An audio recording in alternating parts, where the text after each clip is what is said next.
திருமாவளவன் இன்றைக்கு நாடாளுமன்றத்தில் உரத்து முழங்குகிறார் என்று சொன்னால் அந்த மாற்றங்களை உருவாக்குவதற்கு இங்கே சமூக நீதி கோட்பாடுதான் முக்கிய காரணம்.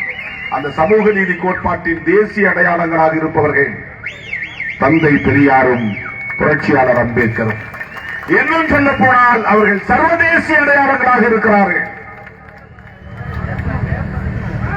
சகோதரர் சீமான் போன்றவர்கள் ஏதோ குதர்க்கவாதம் செய்து கொண்டிருக்கிறார்கள். அவர் பேசுகிற அரசியல் பேசட்டும், அவருக்கு அது உரிமை இருக்கிறது. ஆனால் ஒரு தேசத்தின் ஒரு சமூக நீதி அடையாளமாக இருக்கிற கிட்டத்தட்ட 3/4 நூற்றாண்டு காலமாக தமிழ்நாட்டின் தலைவிதியை தீர்மானிக்கக்கூடிய ஒரு பேராளுமையாக இருக்கிற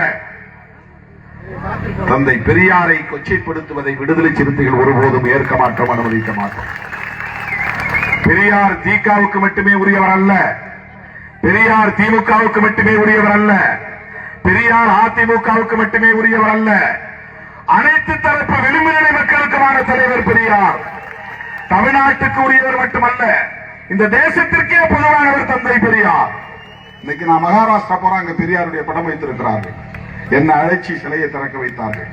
சுனில்கிற ஒரு தம்பி பெரியார் சிலையை அவருடைய கல்வி நிறுவனத்திலே என்னை அழைத்துக் கொண்டு போய் திறக்க வைத்தார். யாரும் அவருக்கு சொல்லவில்லை அவர் தமிழ்நாட்டுக்காரர் இல்லை, தமிழ்நாட்டுக்காரர் இல்லை.